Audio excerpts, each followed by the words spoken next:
কিশোরগঞ্জের ভৈরবে পাগলা কুকুরের কামড়ে আহত হয়েছে 25 জন।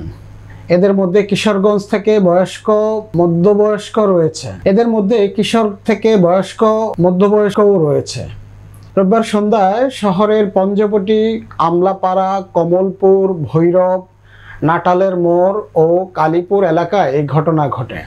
আহতরা স্থানীয় সরকারি হাসপাতালে প্রাথমিক চিকিৎসা নিয়ে বাড়িতে যান। এই তথ্য নিশ্চিত করেছে ভৈরব উপজেলা স্বাস্থ্য কমপ্লেক্সের স্বাস্থ্য কর্মকর্তা ডাক্তার বুলবুল আহমেদ।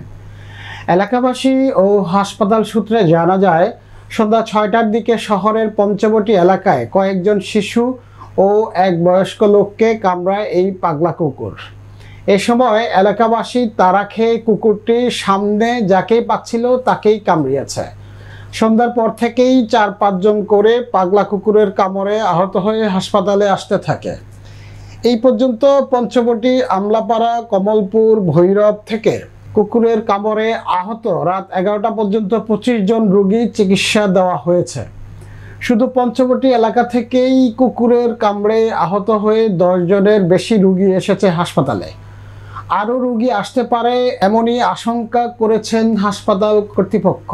ছোট শিশুদের পাগলা কুকুর থেকে সাবধান থাকার অনুরোধ জানিয়ে বলেন, কুকুরের কামড়ের সব ধরনের চিকিৎসা ব্যবস্থা রয়েছে হাসপাতালে, বলেন ভৈরব উপজেলা স্বাস্থ্য কমপ্লেক্সের স্বাস্থ্য কর্মকর্তা ডাক্তার বুলবুল আহমেদ। নাটালের মোড়ে আমি বাইকে ছিলাম, বাইক দিয়ে আসতেছি, আপনার পায়ের মধ্যে কুকুরে লাফ দিয়েছে, তারপর কামড় দিয়ে দিছে।